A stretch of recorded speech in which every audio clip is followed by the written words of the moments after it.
criminal prosecutions could follow for foreign exchange manipulation. Kamal Ahmed there. This is only, of course, the latest scandal to thrust the financial services industry kicking and screaming into the spotlight. We've seen rows over the way it sold mortgages and manipulation of the interbank lending rate. It's a long and very ignoble list. So why do we keep seeing these scandals erupt? And is there anything we can do about it to excise the rot? Dr. Nirmala Lee from London Metropolitan University joins me now. Just before we go into that, I just wanted to get it a little straight about what happened. What was the kind of thing that these foreign exchange dealers were doing? How were they manipulating the market? Just give me an example of the kind of thing they would do. Well, the sun never sets on the bankers' Forex empire. It's a 24/7 market. It's the biggest market ever, worth $5 trillion a day. That works out to $200 billion an hour. And so when we are talking of such large sums, a very small fraction of the large sum would work out to a very large sum. 1 basis point, for instance, is 0.0001. And let's take an example. If a customer wanted to sell 1 billion euros and gave that instruction to a bank at 3:30, 3:45, the banker would want to do a couple of things. He would like to sell his own euros at a higher price. So he does what is called front running. He would try to put through his transaction before putting through the customer's transaction. Because the customer's transaction would push the price down. Absolutely, absolutely. Right. Secondly, he would like to, of course, buy from the customer at as low a rate as possible. So he could do this by just nudging the Three Musketeers and the cartel, so to speak. He just nudges slightly, and if the rate moves 0.0002, he would have made $200,000 profit for the bank from that one single transaction. Why do they do this? What's the culture, the reason behind this kind of behaviour, which is cheating, basically, isn't it? What's the basis behind it all?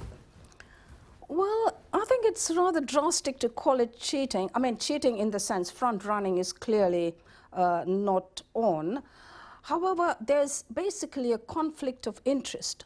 The interest of the customer and the interest of the banker or the interest of the banks.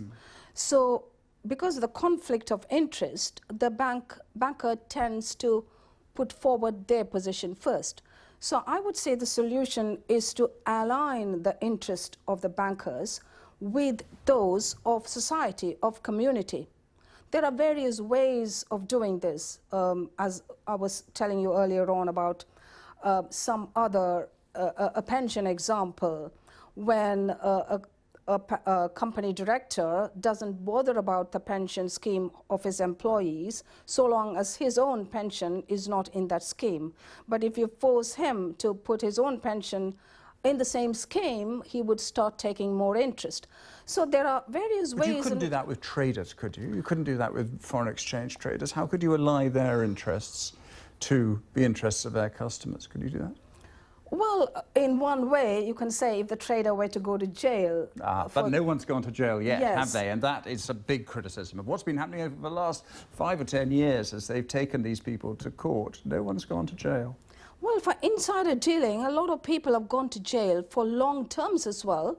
We should definitely think of sending people to jail because this is also market manipulation is another form of market abuse. If you see the FCA conduct, the handbook. Do you think that would have an effect to send people to jail? Well, absolutely, because if you believe, whereas fines don't. Well, fines, it's a risk-taking activity, isn't it? You say, okay, I'll try to see whether I can escape taking on the fine. I make a few billions here and there. I lose a few millions here and there in fines, so that's okay. But when you talk about jail, you're talking about an entirely different thing, because if you go back to Darwin's self-interest, he says in The Descent of Man that self-interest is not that prime. It is modified over the years by your own natural selection and your need for human approval. You step away from shame, you seek approval. So if you have to go to jail, you will think a lot of times. Just very lastly, very briefly, is anything changing, do you think, in the culture of the way that people... I mean, what was so extraordinary about this case, it was after people had said, oh, no, we've cleaned up our act, things are getting better, we now abide by the rules, and yet they were still doing it. So is anything changing within the sector? Well, I can certainly say that things should change in the sector because it's in the interest of the banks themselves to win the trust of customers. It's a good business model when customers trust banks and trust them to do what is in their own interest. The business will flourish, the profits will grow. So in a way, then you will have the alignment of interests. That's a true alignment. Okay, Dr. Nirmala Lee, thank you so much for joining us. Thank you. Now, the main story from the newsroom.